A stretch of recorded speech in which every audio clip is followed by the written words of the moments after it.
dudas legales que continúan, no solo desde el punto de vista normativo para las diferentes administraciones, también para los consumidores. Vamos a intentar despejar algunas incógnitas jurídicas que nos afectan a todos, como ciudadanos, a pie de calle, con Ignacio Barbosa. Es abogado de Legalitas. Muy buenos días, bienvenido. Hola, buenos días, muchas gracias. ¿Qué implica el fin del estado de alarma para cada uno de nosotros? Cuéntenos. Bien, pues en primer lugar hay que tener en cuenta que la finalización del estado de alarma lo que supone es el fin de las restricciones relativas a derechos fundamentales como pueden ser de movimiento o libre circulación, de horarios y de también cierres perimetrales y número de personas que pueden reunirse conjuntamente independientemente de que sean o no convivientes. Por otro lado, desde el punto de vista jurídico, esto es, a mi juicio, es inviable que mediante un sistema que no esté recogido en un estado de alarma como veníamos hasta ahora, se puedan adoptar medidas de estas características, ¿no?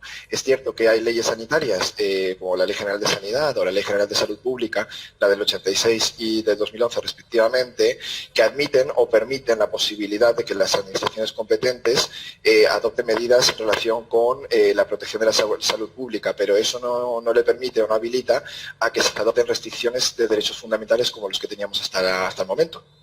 Claro, no hay ninguna posibilidad de que vuelvan los cierres perimetrales en las comunidades autónomas y los toques de queda.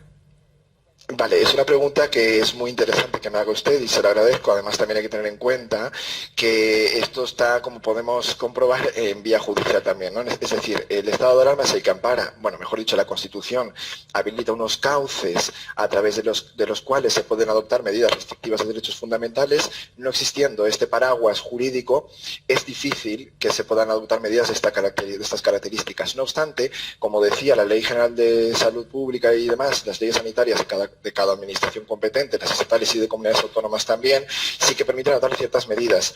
Tendremos que estar al tanto de cada una de ellas con respecto a los avales judiciales o no que puedan tener para tipo de medidas restrictivas. Es decir, en principio, a mi juicio, no estaría contemplado, pero si la situación lo amerita suficientemente, entiendo que los jueces pues harán un juicio de proporcionalidad en virtud del cual pues podrían avalar ciertas de ellas, pero bueno, estamos viendo contradicciones ciertamente, lo cual también por otro lado no es sorprendente, es decir, la contradicción en sí misma en seno judicial tampoco tenemos que culparlos a los jueces, ¿no? Hay que tener en cuenta que no se trata tanto de una cuestión judicial, sino más bien de legalidad. Es decir, no se puede trasladar a los jueces, y es mi humilde opinión, la obligación o la tarea de gobernar o de hacer leyes, ¿no? Es decir, ante la ausencia de una normativa estrictamente, como en el estado de alarma, pues los jueces lo que hacen es aplicar la normativa de caso concreto, y eso es lo que puede producir y está produciendo pues algunas situaciones contradictorias. No obstante, también se está previendo que el Tribunal Supremo pueda adoptar ciertas medidas en orden a unificar criterios, siempre y cuando pues eso no afecta a la Constitución y a los derechos fundamentales, claro. Claro, señor Barbosa, antes de continuar, le voy a pedir que se retire un poquito el micrófono de los labios, para que le podamos escuchar mejor. Claro. Así estupendamente. De acuerdo. Muchísimas gracias. Pues en relación a la pregunta anterior, Canarias, primera comunidad en acudir al Supremo para que decida si da vía libre a su solicitud de mantener el toque de queda.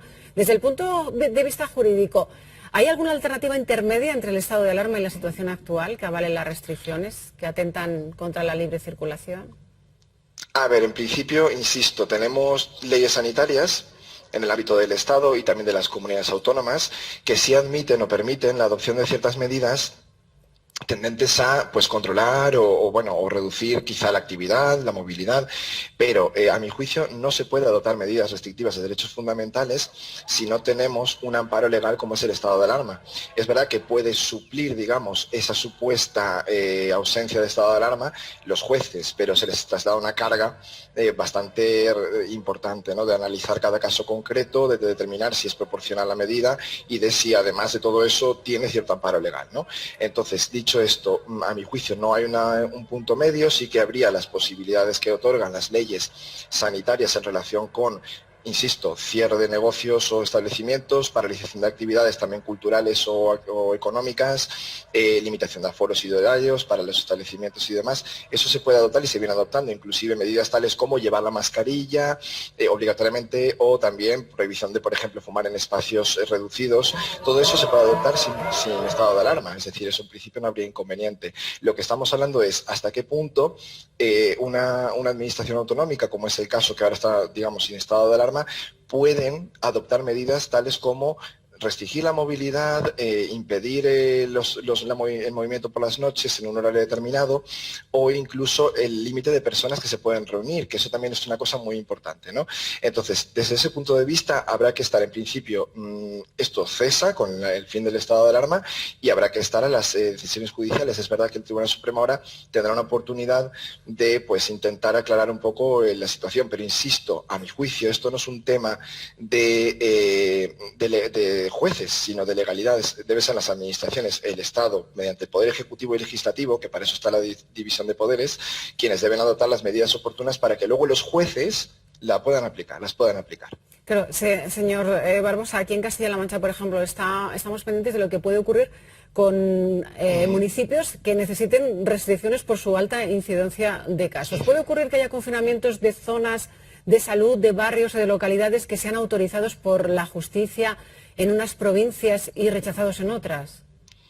Bien, esa pregunta es muy importante porque, claro, estoy defendiendo y mantengo cierta postura en ese sentido de decir que en principio no se pueden limitar, pero la Ley General de Salud Pública y las leyes sanitarias sí que admiten, en cierta medida, una adopción de medidas. En principio hay una cláusula abierta que dice todas aquellas que sean pertinentes. Es decir, el artículo 26 de la Ley del 86 dice y cuantas otras consideren sanitariamente justificadas, ¿no? Entonces, desde ese punto de vista, se podría plantear, pero claro, siempre con aval judicial, ¿eh? Estamos hablando de lo mismo. Si no hay estado de alarma, nos quedan los jueces. Entonces, se podría admitir la propuesta o la adopción de medidas de cierres de zonas básicas de salud, como ocurre en Madrid, por ejemplo, o de cierres de municipios o comarcas, como ocurrió incluso en Cataluña. Es decir, se pueden adoptar medidas que sean restrictivas de la movilidad entre determinados municipios, pero claro, hay que tener en cuenta una cosa muy importante. Hay que distinguir o saber distinguir entre la prohibición de movilidad, como ocurrió en el primer confinamiento, que era un confinamiento domiciliario, y ahí, desde luego, a mi juicio, y creo que la mayoría de los juristas, no cabe mediante las leyes sanitarias, y sin embargo sí que podríamos admitir, con matices y con el aval judicial, desde luego, medidas limitativas o digamos, que disminuyan la movilidad entre determinadas zonas concretas por la tensión que puedan tener y el ritmo de contagios. Eso podría darse bajo el amparo legal que tenemos ahora y con un aval judicial, como ha ocurrido. Es verdad que, por ejemplo, en País Vasco se impidió que se adoptaran medidas de cierre perimetral, entre otras, pero, por ejemplo, en Asturias me consta que sí que se admitió por parte del TSJ de Asturias que en un determinado nivel de riesgo de la población se adopten medidas de restricciones de movilidad en determinados territorios, ¿no? Y eso lo avaló el TSJ. Es verdad que es un poco caótico desde el punto de vista del ciudadano, para nosotros también, pero hay que tener en cuenta, insisto, que esto es una cuestión que viene dada así porque precisamente no hay una normativa establecida. Se quita el estado de alarma, entonces ahora la legislación ordinaria es la que manda, ¿no? Y en este caso, pues la legislación del 86 y la del 2011 tampoco están, claro, no teníamos pandemia, ni coronavirus, ni nada por el estilo. Entonces, es verdad que son muy completas, pero dejan abiertas muchas interrogantes que el Supremo entiendo que vendrá a colmar, ¿no? Y entendemos también que cada comunidad autónoma tiene su propia legislación a la que se puede acoger o no.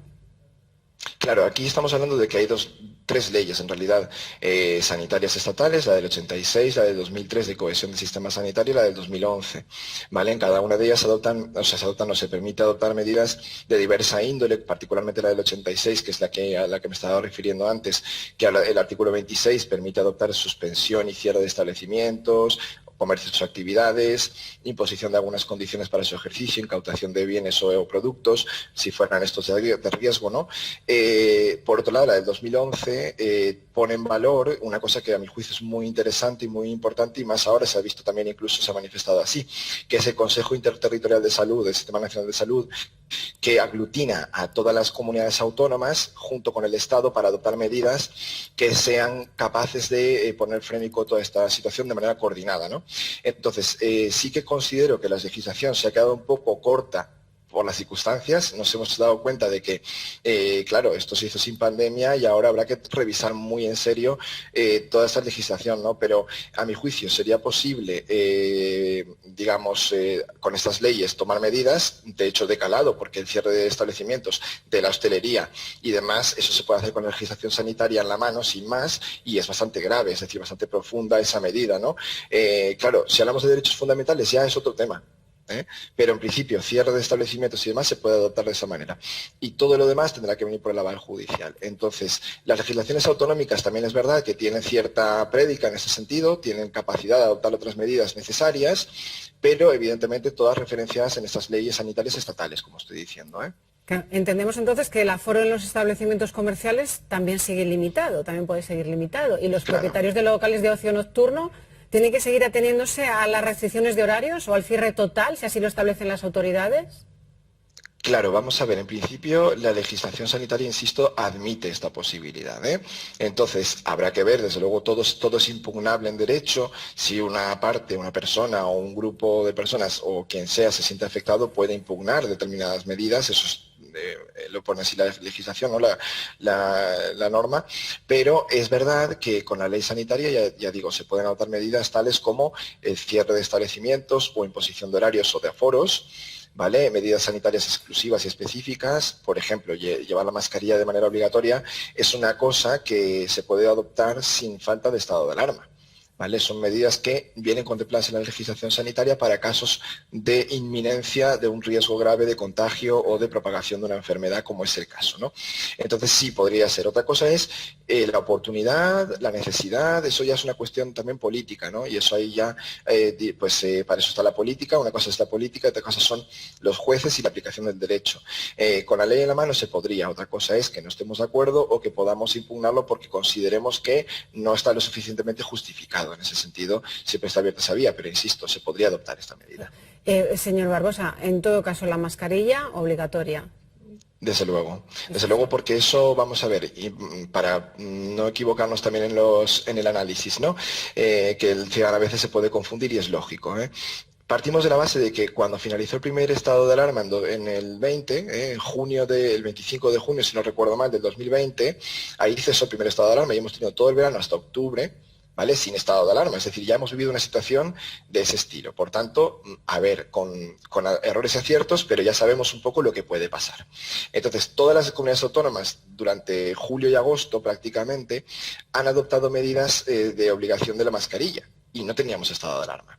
Es decir, eso en base a la legislación sanitaria se puede adoptar lo mismo que los aforos, que los cierres de establecimientos o actividades y demás. Entonces, la mascarilla en principio seguirá siendo obligatoria hasta que alguna comunidad autónoma la quite, pero en principio sigue siendo obligatoria. Lo mismo que decía, por ejemplo, antes de fumar en espacios públicos sin distancia o cosas así, que eso también se puede adoptar bajo la legislación sanitaria vigente.